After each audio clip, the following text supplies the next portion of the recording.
Bom dia, bom dia! Vamos começar a nossa 16ª videodica falando de café e imigrante europeu. O café teve suas origens no Oriente, onde era produzido pelos árabes. Durante a Baixa Idade Média, esse café foi introduzido na Europa pelos venezianos e posteriormente ele foi contrabandeado para o Brasil. Mas por que essa troca do açúcar para o café? A lavoura cafeeira, ou seja, a lavoura de café, ela exigia menos custo que a lavoura do açúcar, por conta aí do maquinário usado no engenho. Permitia também que outras culturas fossem plantadas entre os seus pés, como o milho e o feijão. A gente teve como destaque duas regiões, que é o Vale do Rio Paraíba e o Oeste Paulista. Vamos então às características de cada um. No Vale do Rio Paraíba, o local era qual? Vassouras no Rio de Janeiro, Taubaté e São José dos Campos em São Paulo. Como produção, era latifúndio, monocultor, para exportação e mão de obra escrava.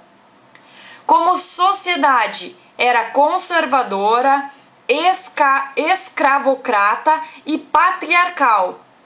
E qual era a diferença do Oeste Paulista? Local: Campinas, Ribeirão Preto, sul de Minas Gerais e oeste do Paraná.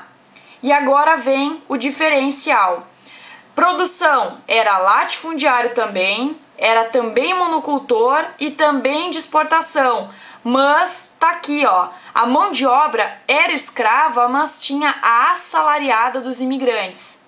Era uma sociedade liberal, capitalista e urbanizada. Bom, durante o segundo reinado, a gente teve um destaque para a terra. A terra, ela começou a ser vista como um potencial de lucro e não somente como um fator de diferenciação e status social. Tivemos muitas mudanças sociais, desde a Revolução Industrial Inglesa, que aos poucos exigiu essa mudança interna, ou seja, essa mudança dentro do Brasil. E lembra que numa videodica anterior, eu falei que a Inglaterra reconheceu a independência do Brasil, mas que para isso ela queria que o Brasil abolisse o tráfico negreiro? Pois é, só que o Brasil estava retardando ao máximo isso. Ele não queria, porque mexeria com o seu sistema escravocrata desde o princípio. Por isso, em 1845, a Inglaterra lança a Lei Bill-Aberdeen. Essa Lei Bill-Aberdeen, ela permitia à Marinha Inglesa de revistar navios suspeitos de tráfico e, se fosse preciso, prendê-los e julgá-los. Como consequência desta lei, veio em 1850 no Brasil a Lei Eusébio de Queiroz.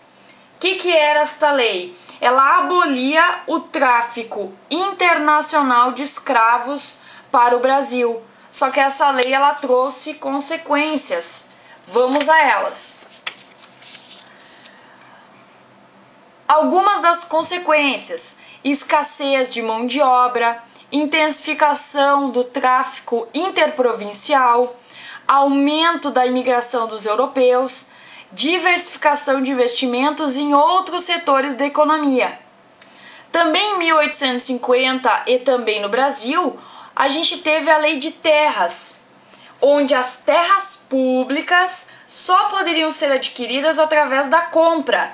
Qual era o objetivo? Era de impedir que o governo fizesse uma reforma agrária, enfim, que a população pobre conseguisse essas terras e prejudicasse os negócios dos latifundiários. Lembrando sempre que uma das consequências mais importantes da Lei de Eusébio de Queiroz foi a substituição da mão de obra escrava pela mão de obra dos imigrantes.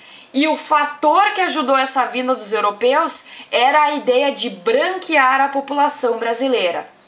Essas migrações eram feitas através do sistema de parceria, inicialmente, e posteriormente através do sistema subvencionado.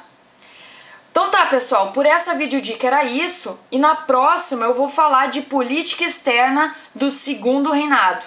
Até mais!